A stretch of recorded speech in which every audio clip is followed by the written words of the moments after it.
Hello everyone, welcome back to my channel. कैसे आप सभी? आई होप आप सभी ठीक होंगे, बहुत बढ़िया होंगे, मस्त मजे से पढ़ रहे होंगे अकाउंट्स कंटिन्यूटी में। और इस वीडियो में मैं कराने लगी हूँ कॉल इन एरियर वाला टॉपिक, जो कि पिछले वीडियो में मैंने कहा था कि मैं नेक्स्ट वीडियो में कराऊंगी। तो कॉल इन एरियर वाला टॉपिक कराऊंगी मैं इस वीडियो में। एंड कॉल इन एरियर वाला क्वेश्चन है हमारा क्वेश्चन नंबर 15, जो कि बुक में गिवन है। हर क्वेश्चन में ये आगे यूज हो रहा है, ऑलमोस्ट क्वेश्चंस में कॉल इन एरियर आएगा। तो क्वेश्चन नंबर 15 एक सेपरेट गिवन है, बट कॉल इन एरियर समझना बहुत जरूरी है। सो कॉल इन एरियर के टॉपिक पे चलते हैं बिना किसी देरी के। सो ये देखिए कॉल इन एरियर, पहले तो हम जानेंगे कॉल इन एरियर होता क्या है। सो कॉल इन एरियर वो होता है कि जब कोई शेयर होल्डर पे ना करे अमाउंट, जो भी ड्यू हो जाती है अलॉटमेंट और कॉल पे, अकॉर्डिंग टू द टर्म्स वो पे ना करे, आधी अधूरी पे करे या पूरी ही पे ना करे, तो मतलब वो पे ना करे उस अमाउंट को, तो उसे कहते हैं call in arrear. And amount जो रिसीव नहीं होती उसे कॉल इन एरियर बोला जाता है। तो ये हो जाता है कॉल इन एरियर। ये मैंने बता दिया आपको डिफाइन। इसका ट्रीटमेंट क्या होता है कि आप अगर कॉल इन एरियर का अकाउंट जो है ओपन नहीं करना चाहते, तो जैसे कि कॉल इन एरियर आपको एंट्रीज में नहीं शो करना चाहते, तो आप कैसे जो है उसका ट्रीटमेंट करेंगे। एंड इसका मतलब दो तरीके होते हैं कॉल इन एरियर। या तो आप अकाउंट दिखा दो जनरल एंट्रीज में कि आपने कॉल इन एरियर बनाया है, और या तो आप ना दिखाओ। तो ये आपकी चॉइस होती है। मेरा सुझाव यही रहेगा कि आप कॉल इन एरियर का अकाउंट दिखाया करो, बिकॉज आगे के लिए ये ठीक रहता है कि आप उसमें मिस्टेक नहीं करते, और कहीं गलती भी होती है तो वो आसानी से पता चल जाती है। तो लेकिन हर टाइप के बच्चे होते हैं, हर किसी के अकॉर्डिंग दिखाना पड़ता है। बुक में भी कॉल इन एरियर का अकाउंट जो है वो नहीं गिवन होता, बट बोर्ड्स में अगर आप दिखाओगे तो कोई प्रॉब्लम नहीं है as such. And call in arrear का अकाउंट अगर आप ओपन नहीं करते तो कैसे एंट्री होती है पहले मैं वो बताऊंगी, ठीक है। सपोज कर लो वाइन लिमिटेड है, वो इशू करी है 20,000 shares at the rate of 10 each. Payable है 3 on application, 2 on allotment and 3 on first call and 2 on final call, ठीक है। ये स्टेटमेंट है। वन शेयर होल्डर जो है वो 500 शेयर्स का वो पे नहीं करता फर्स्ट कॉल मनी को। ही हाउएवर पे द अमाउंट आफ्टर 1 मंथ, लेकिन वो 1 महीने के बाद जो है वो उस अमाउंट को पे कर देता है। लेकिन एट द टाइम वो पे नहीं करता, 500 शेयर्स की जो अमाउंट है वो पे नहीं करता फर्स्ट कॉल मनी पे। फर्स्ट कॉल मनी पे वो अमाउंट पे नहीं करा 500 शेयर्स की, तो इसका मतलब वो कॉल इन एरियर का क्वेश्चन है, ठीक है। अगर पे ना करे तो कॉल इन एरियर है। सो इसका ट्रीटमेंट कैसे करोगे? सबसे पहले तो अमाउंट को करोगे ड्यू, ठीक है। सो अमाउंट को ड्यू कैसे करोगे? एंट्री बनाओगे शेयर फर्स्ट कॉल पे है ना, तो नॉर्मल ऊपर से क्वेश्चन जो है वो नॉर्मल चलेगा। फर्स्ट कॉल पे आके जो है आपका कॉल इन एरियर का क्वेश्चन होगा। So share first call amount to share capital, ये तो बन जाएगी एंट्री, जो कि हम नॉर्मली बनाते हैं पार के क्वेश्चंस में, ठीक है। और डेबिट कर दोगे शेयर फर्स्ट कॉल को। और 20,000 के शेयर्स थे और फर्स्ट कॉल पे था 3, तो 20,000 को 3 से करोगे 60 हमारा नॉर्मली ड्यू हो जाएगा। तो ड्यू तो हमारा ये नॉर्मल होएगा। लेकिन रिसीव के टाइम पे क्या करोगे? रिसीव के टाइम पे जो हमारा कॉल इन एरियर का जो अमाउंट है 500 शेयर्स का, 500 को 3 से मल्टीप्लाई कर दोगे, जो भी आंसर आएगा वो इसमें से माइनस कर दोगे। 60,000 में से आप माइनस कर दोगे अमाउंट को, 60,000 में से माइनस करोगे तो वो वाला अमाउंट हम यहाँ पे डायरेक्ट लिख देंगे। हम यहाँ पे शो नहीं करेंगे कि हमारा कॉल इन एरियर हमने काटा है, ये कॉल इन एरियर में कटा है मनी रिसीव के टाइम पे, कह रही हूँ मैं, फर्स्ट कॉल मनी में, ठीक है। तो ये allotment first call money, second call money, ये हर टाइम पे हो सकता है कॉल इन एरियर जो है हो सकता है, ठीक है। तो ये फर्स्ट कॉल मनी में आप शो नहीं करोगे, ये जब का केस बता रही हूँ, जब आप शो नहीं करोगे। तो बाकी allotment, first call money, second call money, सब में यही जाएगा अगर आप शो नहीं करते हैं तो, ठीक है। डायरेक्ट आप यहाँ पे माइनस करके लिख दोगे, यहाँ पे शो नहीं करोगे कि आपने कॉल इन एरियर में काटा है वो अमाउंट, ठीक है। और आफ्टर 1 मंथ के बाद उसकी जब पेमेंट होगी तो आप ऐसे करोगे कि bank to share first call और 1500 रुपए दिखा दोगे, और यहाँ पे आपने सीधा 1500 माइनस करके दिखा दिए। 60,000 में से 1500 माइनस करके सीधा अमाउंट लिख दी। लेकिन 1 मंथ के बाद जब वो रिसीव होएगा, या कई केसेस में ऐसे नहीं गिवन होता कि 1 मंथ के बाद वो रिसीव हुआ है अमाउंट और फोरफिटेड कर दिए जाते हैं वो शेयर्स डायरेक्टली, तो वो वाले क्वेश्चंस में खैर फोरफीचर के बारे में, फोरफीचर वाले जब क्वेश्चंस आएंगे, जब उनका ट्रीटमेंट बताऊंगी मैं कॉल इन एरियर का कैसे होएगा। लेकिन क्योंकि 1 मंथ के बाद हो रहे हैं रिकवर, तो मिल रहे हैं, तो बैंक डेबिट कर दोगे, टू शेयर फर्स्ट कॉल करके 1500 लिख दोगे। तो ये तो ट्रीटमेंट होता है जब आपको कोई अकाउंट ओपन ना करना हो कॉल इन एरियर का, ये अकाउंटिंग ट्रीटमेंट जब रहता है। लेकिन अगर आपको कॉल इन एरियर का अकाउंट ओपन करना है, जो कि मेरा खुद का पर्सनली सुझाव है कि कॉल इन एरियर का अकाउंट जो है ओपन करा करिए, बिकॉज इससे बहुत कन्वीनियंस है, ठीक है। तो जब आप कैसे करोगे कि मान लो कि क्वेश्चन तो वही रहे सेम, फर्स्ट कॉल पे ही आपको जो है मनी जो है नहीं मिली, कॉल इन एरियर हो गया 500 शेयर्स का, तो आप कैसे करोगे? तो शेयर फर्स्ट कॉल को आप फिर से डेबिट कर दोगे टू शेयर कैपिटल, तो ये एंट्री तो सेम रहेगी। आप कॉल इन एरियर के अगर शो कर रहे हो जब भी और शो नहीं कर रहे जब भी यही एंट्री, तो फर्स्ट वाली एंट्री जो हमारी ड्यू की एंट्री होती है वो हमारी सेम रहेगी। फिर आती है हमारी रिसीव की एंट्री। रिसीव की एंट्री में आप शो कर दोगे कि कॉल इन एरियर जो है हमने डिडक्ट करा है, ठीक है। तो बैंक डेबिट कर दोगे, कॉल इन एरियर डेबिट कर दोगे, फिर आ जाएगा टू शेयर फर्स्ट कॉल, ठीक है। शेयर फर्स्ट कॉल में आपकी पूरी अमाउंट आ जाएगी। कॉल इन एरियर में हमारा जो है 500 शेयर इंटू 3 का जो है हमारा फर्स्ट कॉल का था, तो देखो कहाँ गया 500, हाँ 500 ये रहा। तो 500 शेयर का फर्स्ट कॉल 3 था, 500 इंटू 3 करा, हमारा आ गया 1500 रुपये। 1500 रुपये माइनस करके बैंक में लिख दो, ठीक है। 60,000 में से 1500 माइनस करिए, बैंक में लिख दिए, तो ये हो जाएगी रिसीव की एंट्री जब आपको ओपनिंग में शो करना हो। तो देखो कॉल इन एरियर जब रिसीव होता है तो कॉल इन एरियर डेबिट होता है, ठीक है, ये जो है याद कर लो। लेकिन जब वो पे होएगा तो कॉल इन एरियर क्रेडिट होता है, कॉल इन एरियर फिर क्रेडिट होएगा, bank to call in arrear करोगे डेबिट में, ठीक है। 1500 लिख दोगे जब वो रिसीव होएगा आफ्टर अ मंथ, ठीक है। फोर फीचर वाली जो होती है वो मैं हालांकि बाद में बताऊंगी, फोर फीचर वाले जो क्वेश्चंस आएंगे उनमें कि वो उन केसेस में आप क्या करते हो जब जो कॉल इन एरियर आपको रिसीव नहीं हुआ उसको आप फोरफिटेड कर दो, तो वो वाली एंट्रीज मैं बाद में बताऊंगी। बट अभी तक आप यही समझो कि आप जब उनको रिसीव करते हो तो वो डेबिट होते हैं, और जब वो मतलब आगे फर्दर जब रिसीव होते हैं 1 महीने के बाद रिकवर होते हैं जब आप उन्हें क्रेडिट करते हो, पहले वो डेबिट होते हैं फिर वो क्रेडिट होते हैं। कॉल इन एरियर का याद रखो कि पहले वो डेबिट होंगे फिर वो क्रेडिट होंगे, ठीक है। सो ये होता है। और इसमें क्या होता था अगर आप नहीं करते थे तो bank to share first call आता था, क्योंकि हमने यहाँ पे शो ही नहीं करना होता था। लेकिन इन केसेस में अगर आपको शो करना है तो bank to call in arrear आएगा, ठीक है। अमाउंट सेम ही रहेगी, ठीक है। और आगे अगर इंटरेस्ट हो कॉल इन एरियर पे तो क्या रहेगा, तो company is authorised to charge interest on calls. कई बार जो है इंटरेस्ट मांगा जाता है कॉल्स इन एरियर पे at a specified given rate in its articles, but if the article association is silent. लेकिन अगर क्योंकि आर्टिकल एसोसिएशन अगर साइलेंट है तो टेबल FSC जो है कंपनीज एक्ट की जो 2013 में है हुई थी, वो उससे आप अप्लाई कर सकते हो, प्रोवाइड करते हुए इंटरेस्ट 10%, ठीक है। तो ये हो जाएगा इंटरेस्ट जो है हमारा कॉल इन एरियर पे, ठीक है। और ये था कॉल इन एरियर का टॉपिक। अब मैं कराने लगी हूँ इसका क्वेश्चन। तो क्वेश्चन नंबर 15 था इसका, जो कि कॉल इन एरियर का गिवन है। सो देखो ध्यान से देखना क्वेश्चन को, क्वेश्चन में क्या गिवन है। क्वेश्चन नंबर 15 में हमें गिवन है कि एक्स लिमिटेड एक कंपनी है, वो इशू कर रही है अपने शेयर्स 20,000 शेयर्स, ठीक है। 7% जो है प्रेफरेंस शेयर्स है of 100 each at a premium of 6%, and the payments were made as 25 on application, 46 on allotment, 10 on first call and 25 on final call। So देखो क्वेश्चन में हमें बोला है कि प्रीमियम चार्ज करा गया है, लेकिन ये नहीं बोला गया कि कब चार्ज करा गया है। सो ऐसे केसेस मैंने बताया था कि प्रीमियम जब ना बताया जाए कि कब चार्ज करा है तो हम अलॉटमेंट पे लेते हैं। तो ये बात है याद करने वाली, जब क्वेश्चन में गिवन ना हो हमने कब प्रीमियम चार्ज करा तो हम अलॉटमेंट पे लेते हैं, ठीक है। The application for 18,000 shares were received and all the shares were accepted। 18,000 के जो शेयर्स हैं वो रिसीव्ड हुए हैं और बाकी सारे शेयर्स जो है एक्सेप्टेड हो गए, मतलब कम में रिसीव हुए हैं। 20,000 के तो शेयर्स थे और कम शेयर्स रिसीव हुए हैं।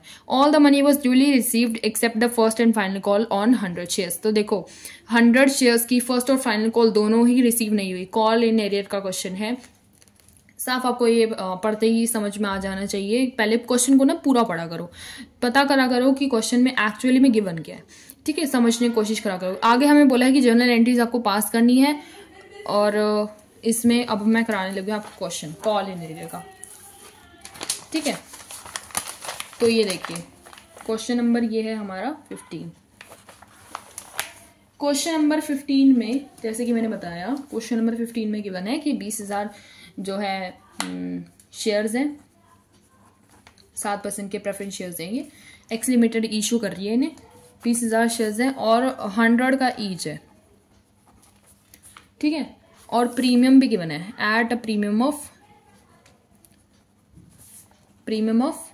6% का प्रीमियम है, ठीक है। और आगे हमें क्वेश्चंस में इनकी रेट्स गिवन है। 25% ऑन एप्लीकेशन था, 46% ऑन अलॉटमेंट था, और आगे हमें क्वेश्चन में बोला था फर्स्ट कॉल का 10% रेट था और फाइनल कॉल का हमारा 25% रेट था, ठीक है। और एप्लीकेशन का कुछ भी गिवन नहीं था कि प्रीमियम मतलब कब चार्ज हो रहा है, तो मैंने बोला था कि अलॉटमेंट के टाइम पे होता है। तो अलॉटमेंट के टाइम पे 6% करोगे तो 6 ही आएगा, 100 का 6% करोगे 6 ही आएगा, तो 6 तो प्रीमियम का हो जाएगा, 40 हमारा अलॉटमेंट का हो जाएगा। ये मैंने पहले बता रखा है बट मैं फिर बता देती हूँ कि कैसे निकालते हैं। 46 में से 6 हमारा प्रीमियम का निकला, 46 में से 6 माइनस कर दो, हमारा जो है अलॉटमेंट का रेट आ जाएगा। तो ये हो गया हमारा रेट 25, 40, 10, 25, तो ये हमारा टोटल आ जाएगा 100 और 6 हमारा आ जाएगा प्रीमियम, ठीक है। अलॉटमेंट के टाइम पे चार्ज करना है। तो क्वेश्चन में क्या कैसे रहेगा, और आगे ये भी हमें बोला गया है कि एप्लीकेशन जो है वो रिसीव हो रही है। देखो ये मैं एक चीज़ सजेस्ट करना चाहूँगी कि जो एप्लीकेशन जितने भी शेयर्स पे रिसीव हो रही हो वो जो है एक बार ऐसे इन्फॉर्मेशन लिख लिया करो, ताकि इससे कन्वीनियंस ये हो जाता है कि देखो आपको भी साफ साफ बार बार जो है क्वेश्चन में नहीं देखना पड़ेगा और कन्फ्यूजन नहीं होएगी कि 20,000 के शेयर थे, 100 का ईच था, प्रीमियम था 6% का, ये रेट है और एप्लीकेशन रिसीव हो रही है 18,000 में। कितना कन्वीनियंट हो जाता है, ऐसे देखकर जो है करने में बहुत ही आसानी हो जाती है, क्वेश्चन में गलती होने के चांसेस कम हो जाते हैं, बहुत आसान हो जाता है। तो इसमें आप एंट्री पास करोगे, प्रॉपर आपको फॉर्मेट बनाना है जर्नल एंट्री का, डेबिट करो क्रेडिट करो, पूरा particulars ledger folio debit credit करके पूरा फॉर्मेट बनाओ और फिर उसके बाद एंट्रीज पास करनी स्टार्ट करो। मैं यहाँ पे फॉर्मेट नहीं बना रही, डायरेक्ट जो है फॉर्मेट का नाम मैंने ऊपर पुट कर दिया है और डायरेक्ट एंट्रीज करना मैं स्टार्ट कर रही हूँ। बैंक अकाउंट को कर दो डेबिट, जो कि नॉर्मल पार वाले क्वेश्चंस में जो एंट्रीज रहती थी वैसे ही आपकी एंट्री रहेंगी, ठीक है। तो ये कर लिया, बैंक अकाउंट को कर लो डेबिट टू शेयर एप्लीकेशन और हमारी अमाउंट आ जाएगी 18,000। 18,000 देखो 18,000 पे रिसीव हो रहा था तो यही रहेगी हमारी 18,000 इंटू 25 कर दोगे, 18,000 इंटू 25 करोगे हमारी आ जाएगी 4,50,000। 4,50,000 हमारी आ जाएगी अमाउंट, ठीक है। तो यहाँ पे आप पुट कर लोगे। शेयर एप्लीकेशन की दूसरी एंट्री हो जाएगी शेयर एप्लीकेशन, जिसको हम कर देंगे debit to share capital. Share capital को कर दोगे क्रेडिट, 4,50,000 हो जाएगी हमारी अमाउंट। 18,000 को 25 से कर दोगे, सेम अमाउंट रहेगी हमारी 4,50,000। सो अगली एंट्री हमारी हो जाएगी शेयर अलॉटमेंट की, जो कि होती है शेयर अलॉटमेंट, जिसको हम कर देंगे डेबिट टू शेयर कैपिटल। और क्योंकि प्रीमियम है तो नीचे सिक्योरिटी प्रीमियम भी आ जाएगा, ठीक है। सिक्योरिटी प्रीमियम आ जाएगा, नरेशन आ जाएगी हमारी share allotment to share capital to security premium. Share allotment में हमारी अमाउंट आ जाएगी 18,000 इंटू इंक्लूडिंग प्रीमियम, हमारी है 46। तो 18,000 इंटू 46 करोगे तो हमारी अमाउंट आ जाएगी 8,28,000। 8,28,000 जो है हमारी अमाउंट आ जाएगी। शेयर कैपिटल में हमारी अमाउंट आ जाएगी 18,000 इंटू 40। 18,000 इंटू 40, क्योंकि इंक्लूडिंग प्रीमियम हम ऊपर लेते हैं और नीचे लेते हैं एक्सक्लूडिंग प्रीमियम, तो हमारी आ जाएगी 18,000 इंटू 40, जो कि हमारी अमाउंट आ जाएगी 7,20,000। 7,20,000 जो है हमारी मल्टीप्लाई करके अमाउंट आ जाएगी। और लास्ट में हम प्रीमियम से कर देंगे तो 18,000 इंटू 6 करेंगे, जो हमारी आ जाएगी 108। 1,08,000 आ जाएगी। सो ये आ जाएगी हमारी सारी अमाउंट। अब इसकी हम दूसरी एंट्री बना लेंगे शेयर अलॉटमेंट की ही। बैंक अकाउंट को डेबिट कर लेंगे और शेयर अलॉटमेंट को क्रेडिट कर लेंगे। शेयर अलॉटमेंट, इसमें हमारी यही आ जाएगी इंक्लूडिंग प्रीमियम वाली अमाउंट, 8,28,000 वाली यही अमाउंट आ जाएगी, ठीक है। तो शेयर अलॉटमेंट की 2 एंट्री होगी, शेयर एप्लीकेशन की 2 एंट्री होगी, हो गई 4 एंट्री। अब हमारी आ जाएगी शेयर फर्स्ट कॉल की। शेयर फर्स्ट कॉल की एंट्री, शेयर फर्स्ट कॉल। हाँ, तो अब ये बात याद रखनी कि कॉल इन एरियर भी बोला गया था कि शेयर फर्स्ट कॉल पे और फाइनल कॉल पे, एक्सेप्ट जो है फर्स्ट कॉल पे और फाइनल कॉल पे जो है 100 शेयर्स के नहीं रिसीव हुए, 100 शेयर्स वाले। तो शेयर फर्स्ट कॉल की पहले तो देखो नॉर्मल एंट्री रहती है, जो कि मैंने नोट्स में अभी बताया था कि पहले तो नॉर्मल एंट्री रहती है। शेयर फर्स्ट कॉल डेबिट कर दो और टू शेयर कैपिटल कर दो, शेयर कैपिटल। यहाँ पे तो रहेगी हमारी नॉर्मल एंट्री। 18,000 को हम 10 से मल्टीप्लाई कर देंगे। 18,000 को 10 से मल्टीप्लाई करोगे 1,80,000 आ जाएगा हमारा अमाउंट, ठीक है।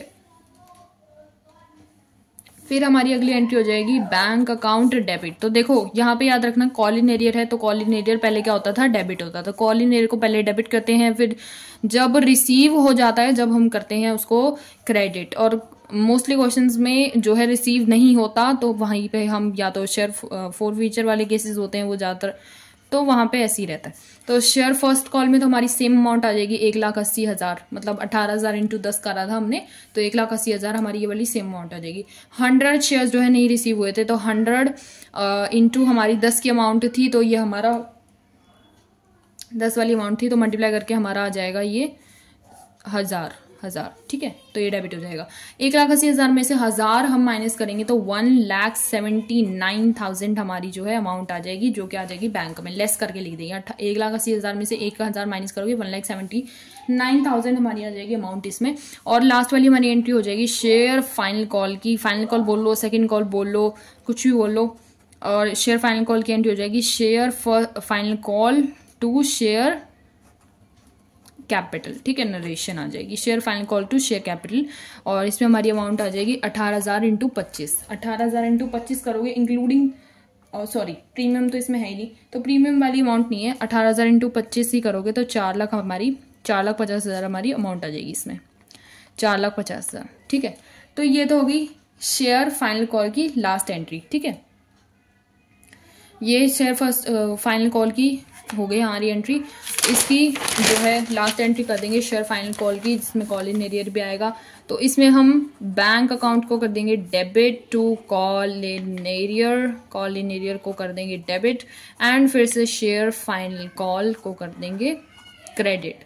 तो शेयर फाइनल कॉल में तो हमारी वही अमाउंट आ जाएगी 18,000 इंटू 25। अगर 18,000 इंटू 25 करोगे तो हमारी आ जाएगी 4,50,000, 4,50,000, ठीक है। और 100 वाले शेयर्स में 25 नहीं गिवन, तो ये हमारी हो जाएगी 2500, जिसको हम कर देंगे डेबिट, ठीक है।